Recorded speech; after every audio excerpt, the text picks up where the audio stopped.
Hey everybody, welcome to the channel. Hey guys, we're your hosts, Em and Jay. We fell behind on reviewing the Wonder Twins because of the holidays, and something had to give, but we're taking a look at issue 9 now. There's a lot going on in this issue, and probably too much for one book, because nothing is fleshed out the way it needs to be, and I actually want to start with the second half of the book instead of going in order of events. In the first issue, it was established that the Wonder Twins were banished from their home planet Exxor, but it never explained why. It's finally addressed in this book, but it's extremely disappointing and confusing. In the first issue, Superman talks about how he knows their dad and explains that they can't live on Exxor anymore or they'll be outcasts in their own land. So it makes it sound like something happened just recently that's forcing them to leave Exxor. The cover even implies this with this really dramatic image of the twins on trial, but it actually turns out that their grandfather, who they never met, was some kind of evil dictator who ruled Exxor with an iron fist back in the day, and the twins chose to live in self-exile because they thought it was awkward.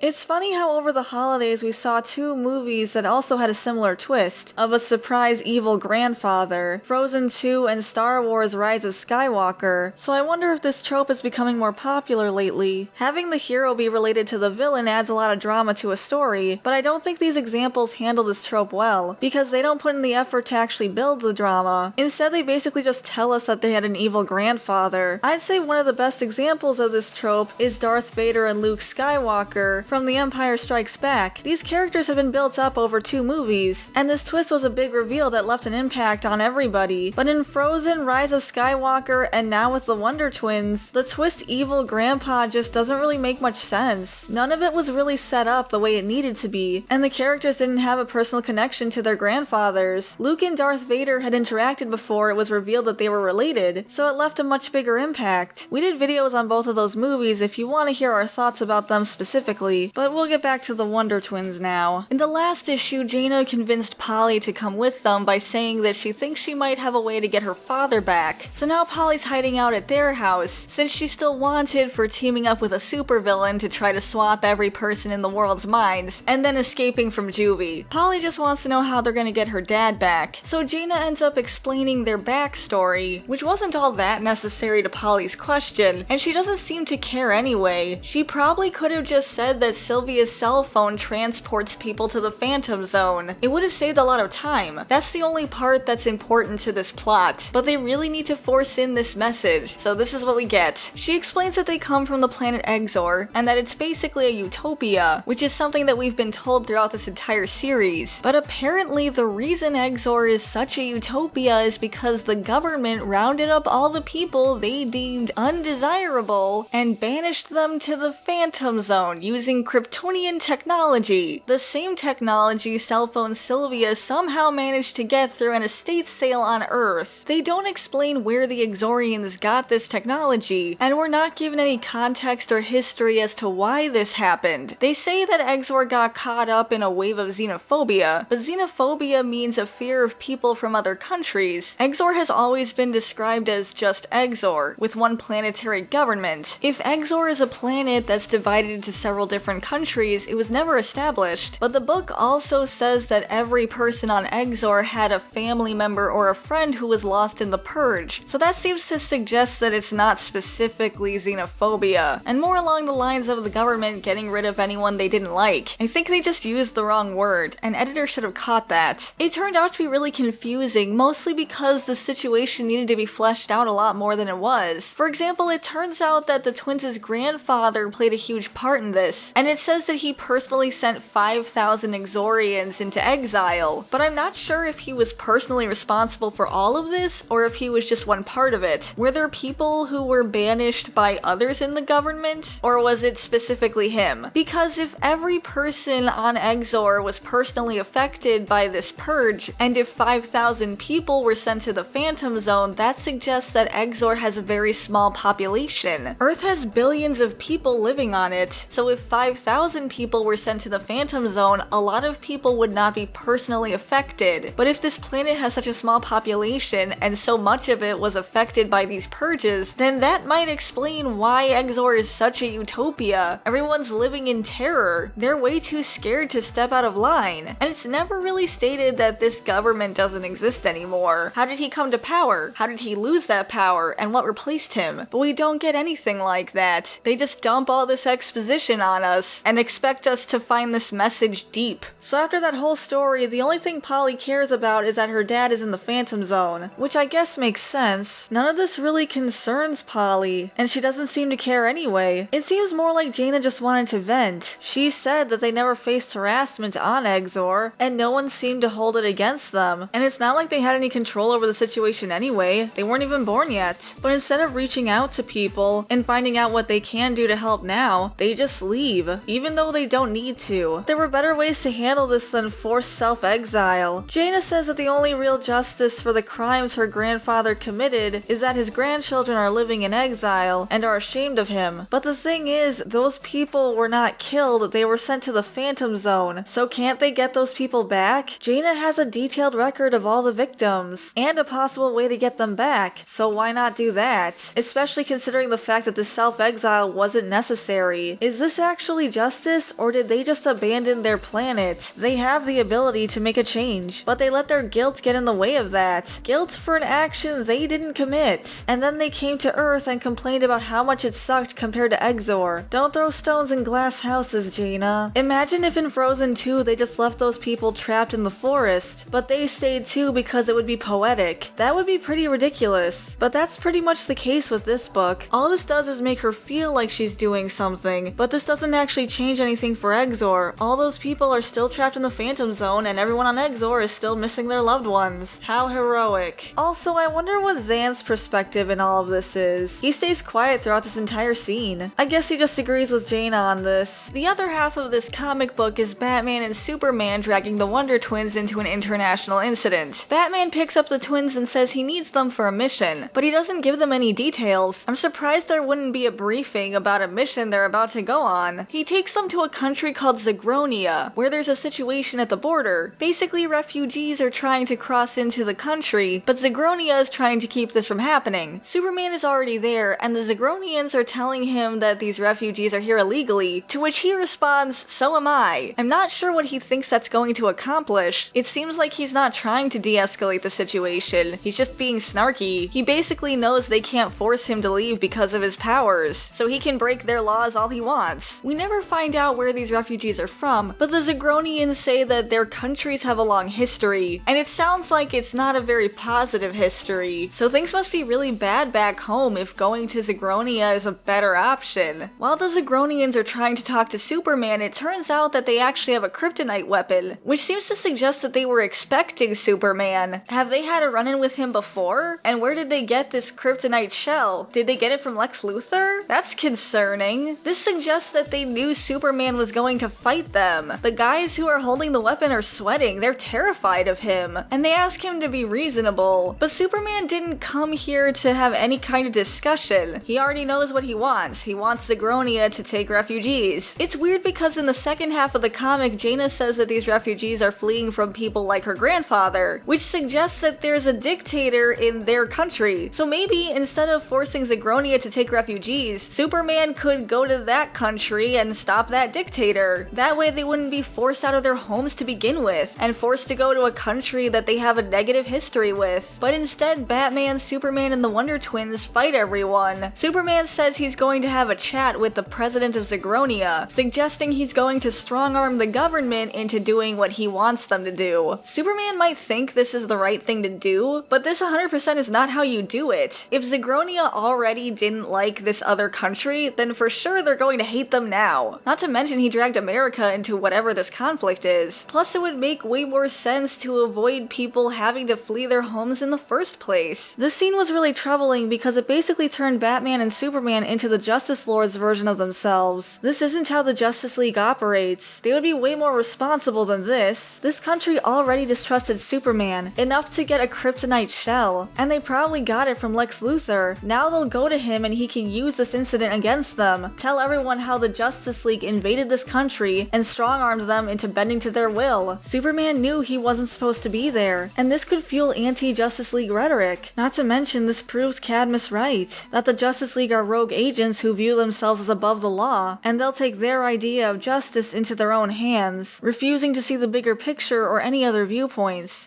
I'm the only guy in the room who doesn't have superpowers, and let me tell you, you guys scare me.